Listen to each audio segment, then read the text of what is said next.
প্রিয় প্রণয়িনী সিজন 2 লেখনীতে জান্নাত নুসরাত পর্ব সংখ্যা 56।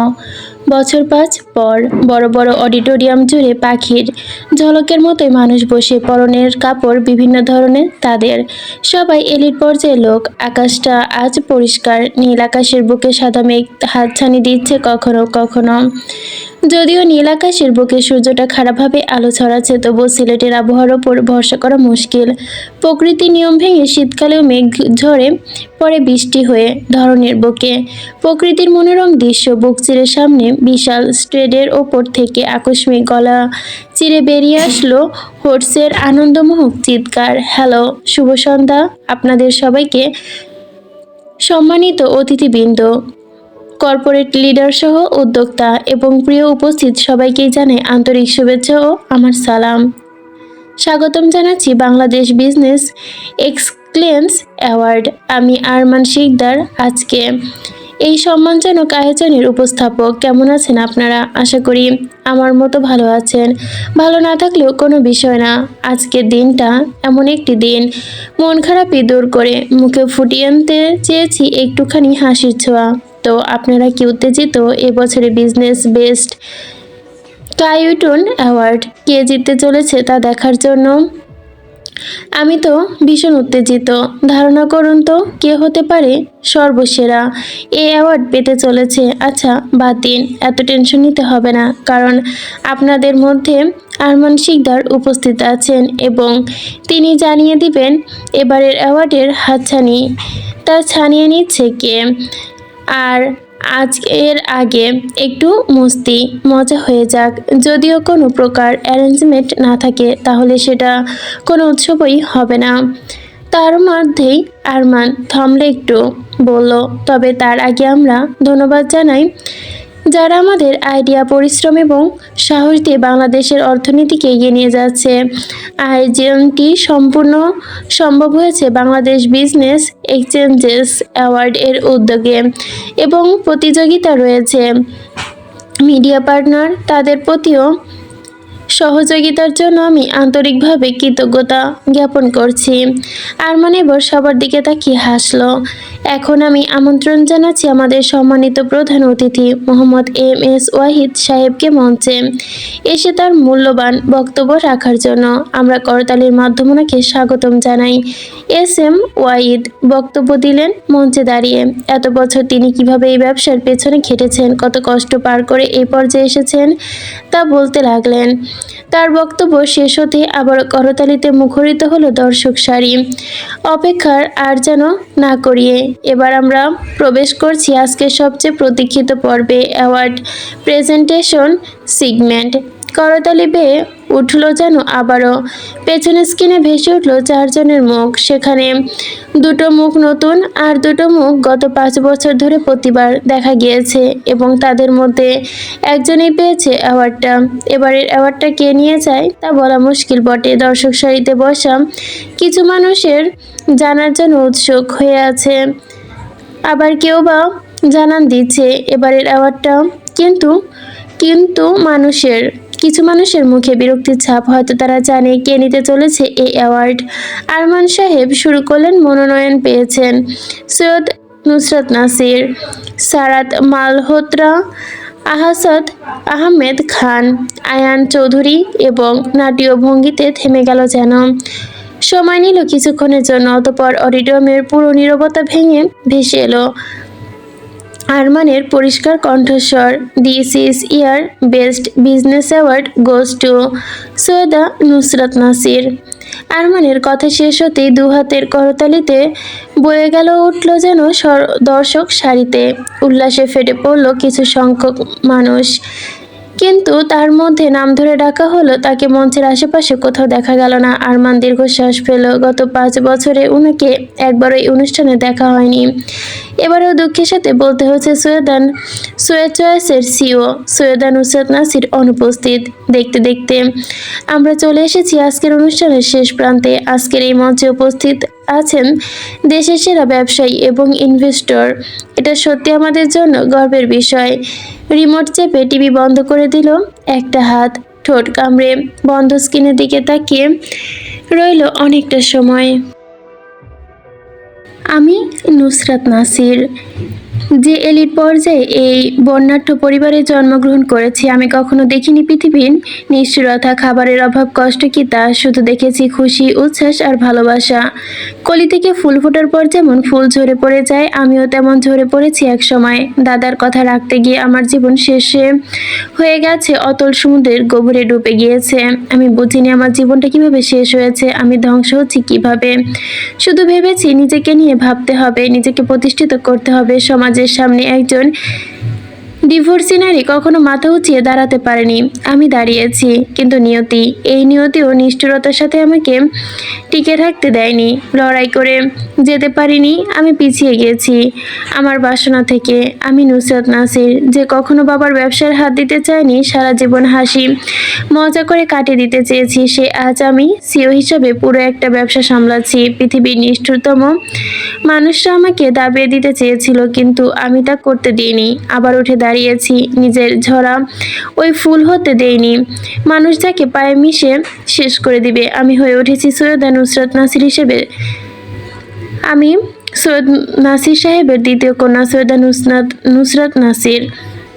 আমি কখনো হারতে শিখিনি। বাস্তবতা যতই কঠিন হোক না কেন, নুসরাতরা কখনো হারে না। জীবনের নিষ্ঠুরতা পায়ে মারিয়ে এগিয়ে গিয়েছে নতুন ভবিষ্যতের দিকে, জীবনে স্মরণীয় করতে, নিজেকে নতুনভাবে আবিষ্কার করতে। আমি এই ব্যবসার দায়ভার নিজের কাঁধে তুলে নিয়েছি। অতীতে এখন শুকনো গোলাপের মতোই নিষ্পাপ, শৈশব কিশোর ভুলে গিয়ে যুবতী হয়েছি আমি, যেখানে কোনো অনুভূতিরা আমাকে বেঁচে থাকতে দেয়নি, বেঁচে থাকতে নেইও।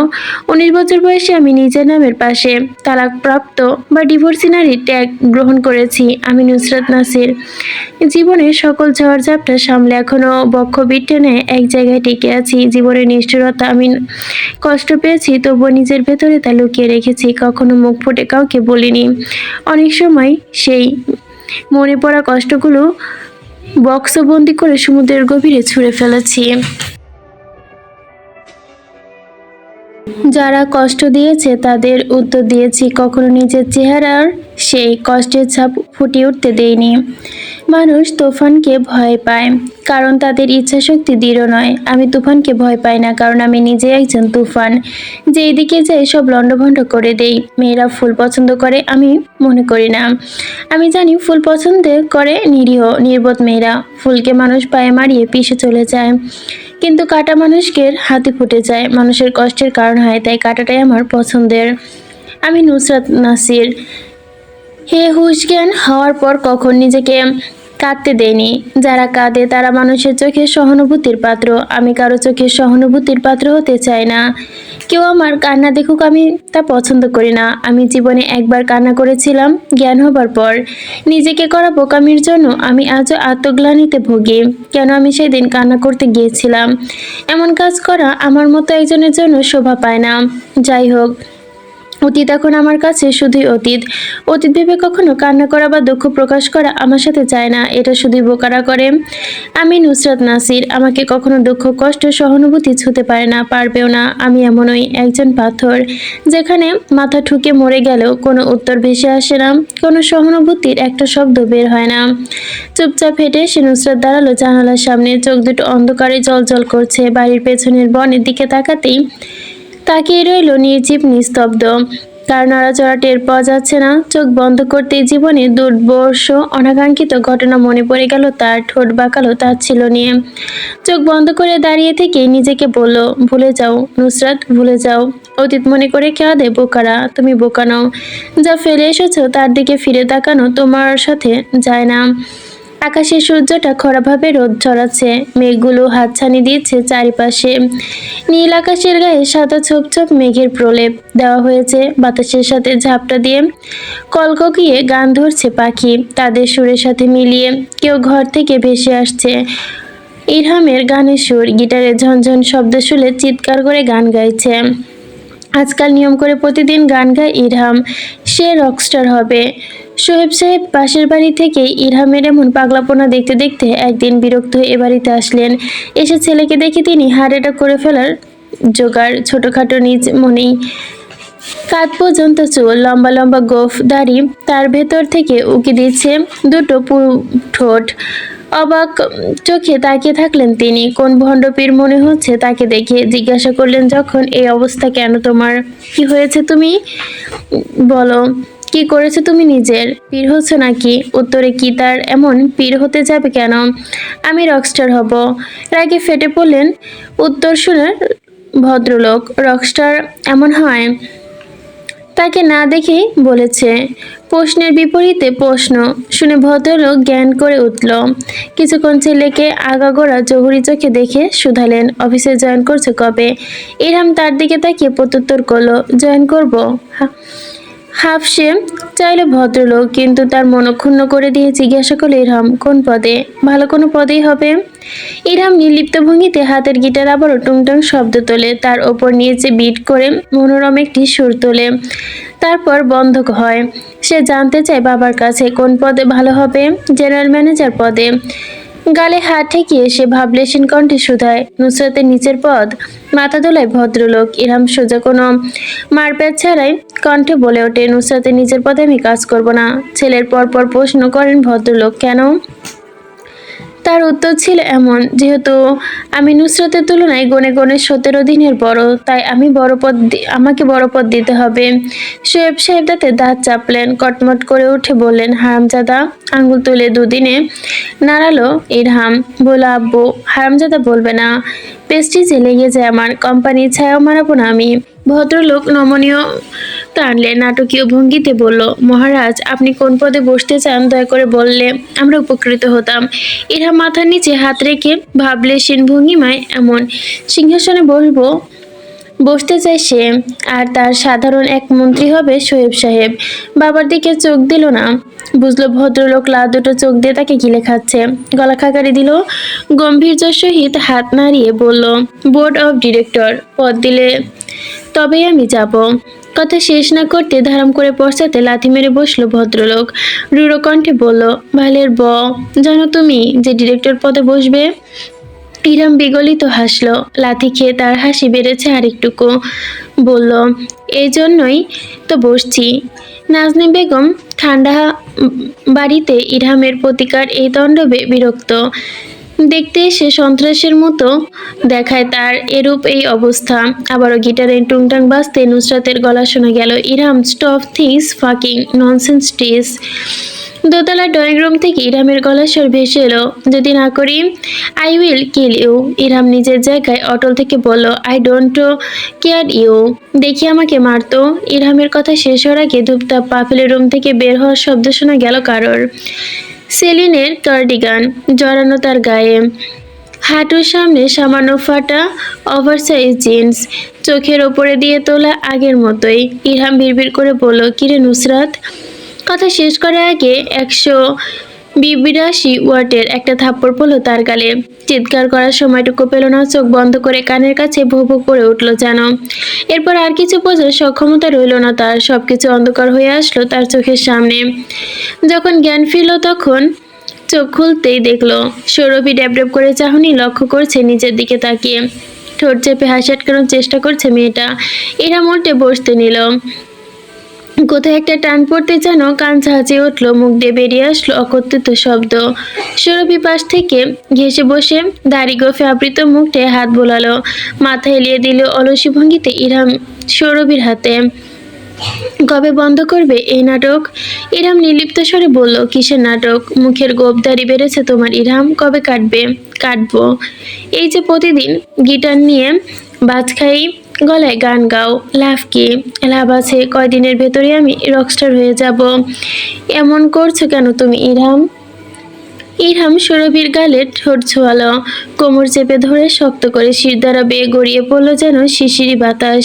নড়ে চড়ে হাত ছড়াতে চাইলো। ইরহাম চোখ পাকালো, নড়বে না, চুপচাপ বসে থাকো। সৌরভী চুপটি মেরে বসে রইল। ইরহাম নিচের গালে হাত বুলিয়ে আর্তনাদ করে উঠল, আহা কি ব্যথা। সৌরভী নিরুদ্বেগ কণ্ঠে জিজ্ঞাসা করলো, থাপ্পড় খেয়েছ?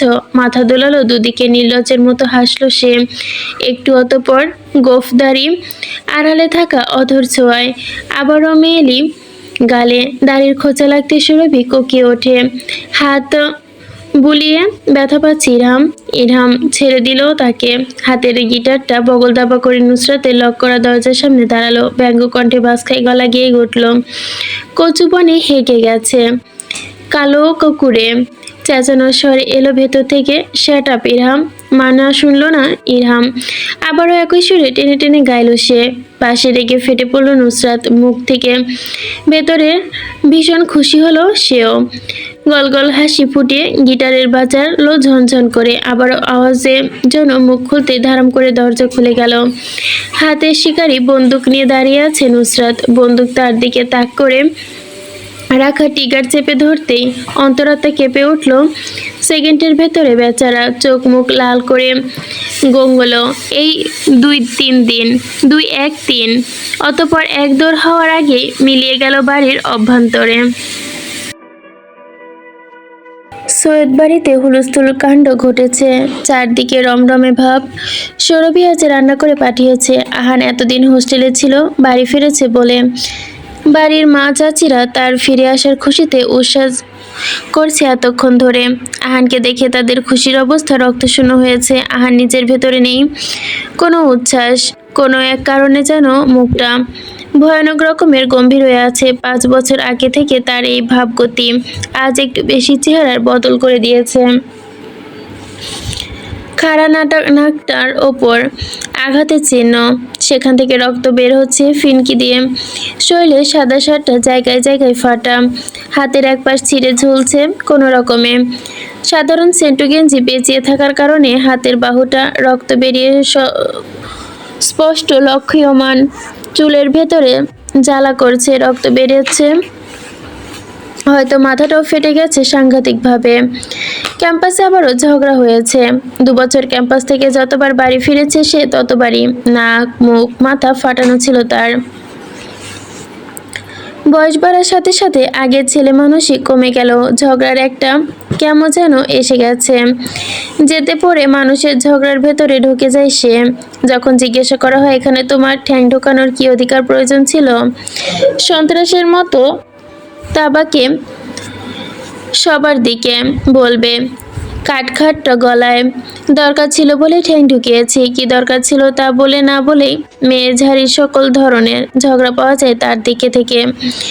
এর জন্যই মার পরে এই বয়সেও এসে সোয়েব সাহেব কোনো কালে বাচ্চাদের মারধর করে না, কিন্তু সোয়েব সাহেবের হাতে সে মার খাচ্ছে।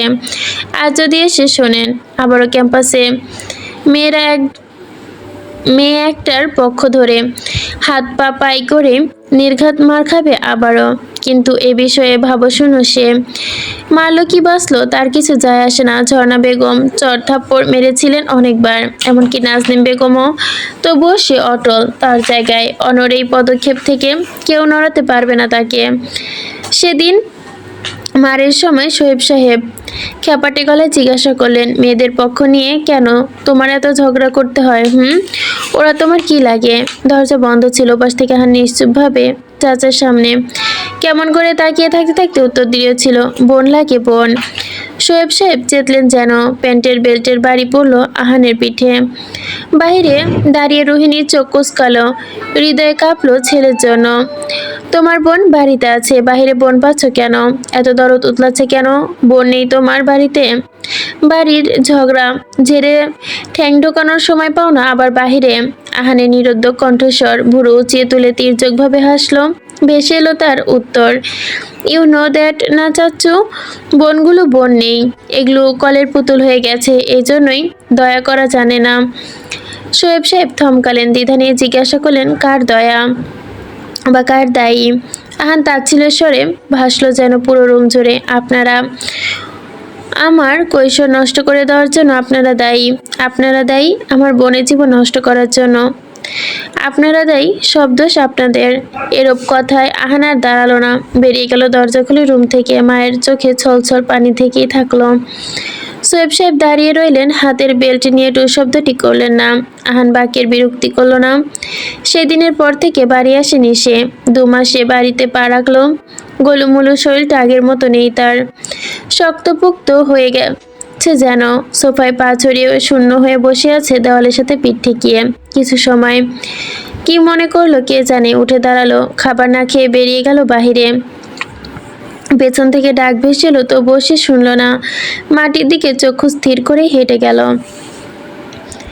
তার সামনে ভাবলেশীন দৃষ্টি আকস্মিক ঝড়ের বেগে পাশে কাটিয়ে তার দিকে একটু খাটো একটা মেয়ে দৌড়ে চলে গেল। আহান ঘাড় ঘুরিয়ে তাকালো। কেমন অপরিচিত মনে হলো তার ব্যবহার। চেনা পরিচিত মুখটার একাংশ দেখতে পেল শুধু পেছন থেকে ঝাপসা। শীত পড়েছে এবার পুরো দমে। বছর ঘোরার আগে যেহেতু শীত এসেছে, সেহেতু মোটামুটি বেশ পড়বে শীত ধারণা করা যায়। গাছে গাছে পাতা নিচে পড়ে যায়, খালি হয়ে যাচ্ছে গাছটা। বসন্ত আসবে তখন, যখন গাছের পাতার সমারোহ দেখা যাবে। বাতাসে মিষ্টি একটা গন্ধ, চারদিকে হাওয়ায় উত্তল সুর। এই বছর শীতের প্রকৃতি অবাক করে দিয়েছিল। আকস্মিক ঝেঁপে বৃষ্টি নামলো।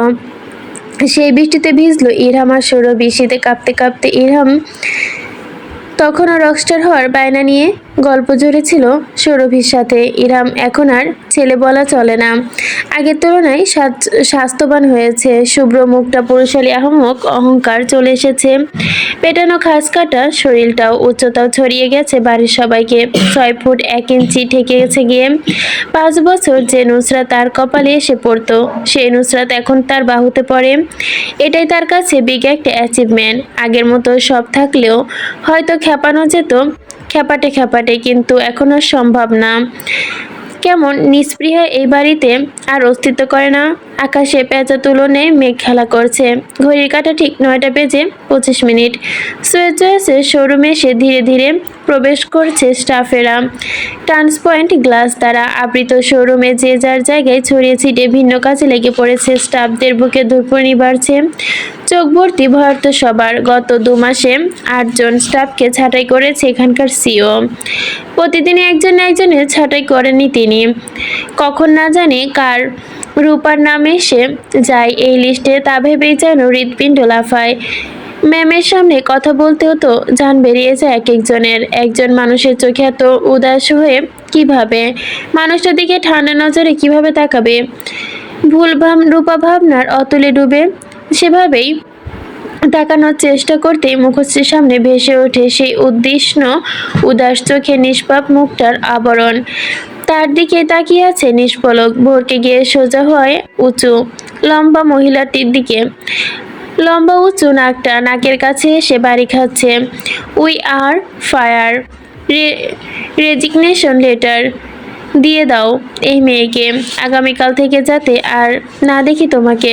কথা শেষ করেই পুরো রেজিগনেশন লেটার হাতে ধরিয়ে দেওয়া হলো। অতঃপর তার সকল পাওনা মিটিয়ে দিয়ে বের করে দেওয়া হলো শোরুমের বাহিরে। নুসরাতের পায়ের আওয়াজ তুলে হেঁটে গেল সিঁড়ির দিকে। সুয়েজের 4র্থ তলায়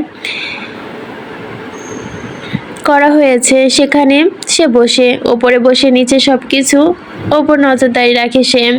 নিজের শীতল রুমটার পরিবেশ। রুম ঘুরে তাকালেই রুবার দিকে সে জিজ্ঞাসা করলো, সিসি ক্যামেরা ঠিক করে দিয়েছে কে? রুবা কথা বলল না, ভয়ে শুধু মাথাটা দোলালো। দুপাশে নুসরাত আঙুল তুলে চুটকি বাঁচিয়ে দেখালো শোরুমের বাইরে বেরিয়ে যাওয়ার জন্য। চুপচাপ আর কোনো প্রশ্ন ছাড়াই ট্রান্সফরমেট রুমটা বাহিরে বেরিয়ে গেল রুবা। দাঁড়ালো সোজা টান হয়ে। রুমটা সাউন্ডপ্রুফ। এখানে না হওয়ার ভেতরের কথা বাহিরে আসে, না বাহিরের কথা ভেতরে। আর চোখে তাকিয়ে দেখলো কল দিচ্ছে কাউকে ল্যান্ডলাইন থেকে। স্বরটা গম্ভীর অত্যন্ত মাত্রায়। হাই হ্যালো বললেন না, সোজা বললেন, ম্যাম সিসি ক্যামেরা ঠিক করে দেওয়া কথা ছিল এসে গতকাল 24 আওয়ার পার হয়ে গেল, এখনও ঠিক করা হলো না কেন? আমি কোনো এক্সকিউজ শুনতে চাই না।